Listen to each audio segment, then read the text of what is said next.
Laura Redden Searing was born February 9, 1839. Her father was Littleton John Redden and her mother Wilhelma Waller Redden. She had two younger brothers, Alex and Val.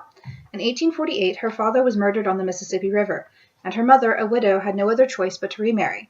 She married a kind but poor man named Henry Ashbrook, and the family moved to St. Louis, Missouri. Her mother had 6 more children, but only one of them, Rose, survived to adulthood. In 1851, when she was nearly 13, right before Christmas, she contracted what she described as brain fever, which is probably spinal meningitis, which left her completely deaf. And in 1855, she enrolled in Missouri School for the Deaf in Fulton, Missouri. There, she learned ASL, and she communicated through ASL, but also expressed herself in writing.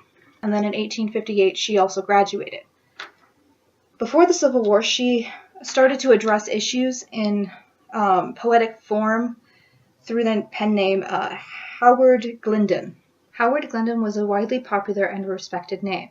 Even President Lincoln commented on some of her poetry as being very pretty. In 1860, she was writing editorials in the St. Louis Republican, and she continued to write poems through the Civil War using the same pen name. In 1862, she published her first book, Noble Men of the House. In 1863, she was hired to write the lyrics for a Missouri troop song called The Belle Missouri. In 1864, she published her first collection of poetry, Idiocies of Battle and Poems of the Rebellion.